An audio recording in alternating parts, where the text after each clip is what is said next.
Everyone, আশা করি সবাই ভালো আছেন। আজকে আমি আপনাদের সামনে দেখুন এমন একটি প্রোডাক্ট নিয়ে আসছি যেটার গুণাগুণ সেটা হচ্ছে যারা দূর প্রবাসে থাকেন বা স্ত্রীকে সময় দিতে পারছেন না, ঠিক আছে, স্ত্রীও পরকীয়াতে জড়া যাবে, তো সেই ক্ষেত্রে আপনারা এই প্রোডাক্টটা নিতে পারেন। এটা হচ্ছে ডিলডো, এটা হচ্ছে ম্যানুয়াল, ঠিক আছে। আমার কাছে বিভিন্ন ধরনের সাইজ আছে, দেখুন আমি সাইজগুলো মাপায় দেখাইতেছি। এটা সর্বোচ্চ 8 ইঞ্চি, আর এটাও ম্যানুয়াল। এটা হচ্ছে আপনার 9.5 ইঞ্চি, দেখুন এটা হচ্ছে 9.5 ইঞ্চি, ঠিক আছে। এটা হচ্ছে 9.5 ইঞ্চি।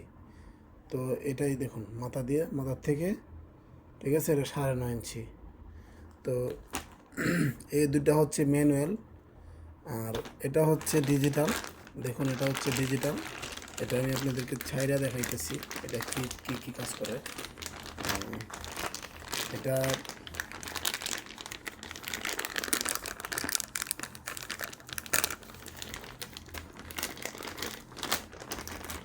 দেখুন আমি আপনাদেরকে,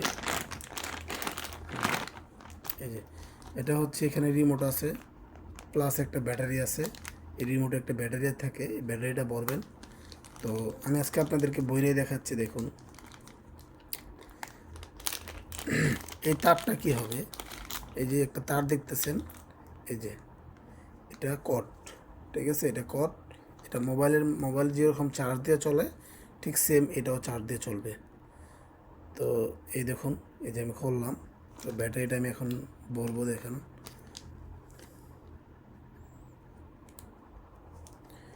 এটা হচ্ছে ডিজিটাল প্রোডাক্ট, অনেক ভালো একটি প্রোডাক্ট। তো এই যে আমি এখন ব্যাটারিটা আপনাদের সামনেই বলে দিলাম, দেখুন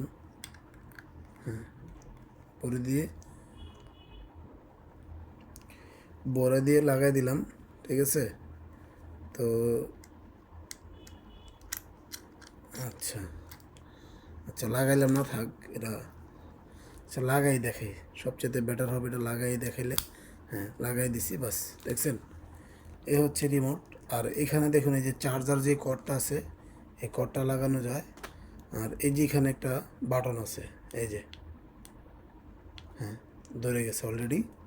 তো এখন এই যে রিমোটটার কাজটা হচ্ছে, দেখুন যদি আমি এখন টিপ দিই, দেখছেন আপ ডাউন করতেছে। এটা আপনার চার্জার সিস্টেম চলবে, দেখেন। জি, এটা হচ্ছে আপনি যে কোনো জায়গায় খাটে বা দেওয়ালে বা পাখায় যে কোনো জায়গায় আপনি ফিটিং করে এটা চালাতে পারবেন। আর এটা রিমোটের মাধ্যমে আস্তে আস্তে, দেখছেন এই যে একা দ্বারা চলতেছে। এখন আপনি হালকাভাবে চালাতে চাইতেছেন, এই যে বাড়ছে, এই যে আস্তে আস্তে, এই যে, ঠিক আছে। তো আমাদের এই ভিডিওটা যদি আপনাদের ভালো লাগে তাহলে লাইক দিবেন, কমেন্ট করবেন, শেয়ার করে দেবেন। এটা হচ্ছে, এই দুটো হচ্ছে ডিজিটাল, এটা হচ্ছে ডিজিটাল, আর এই দুটো হচ্ছে অ্যানালগ। এই দুটো হচ্ছে অ্যানালগ আর ডিজিটাল, এটার মধ্যেই পার্থক্য আছে। তো সেই ক্ষেত্রে আপনারা আমার এই ভিডিওটাকে বেশি বেশি করে লাইক দিবেন, শেয়ার করে দিবেন, আবার এইখান দিয়ে আপনারা বন্ধ করে দিবেন, বাস শেষ। ওকে, আল্লাহ হাফেজ।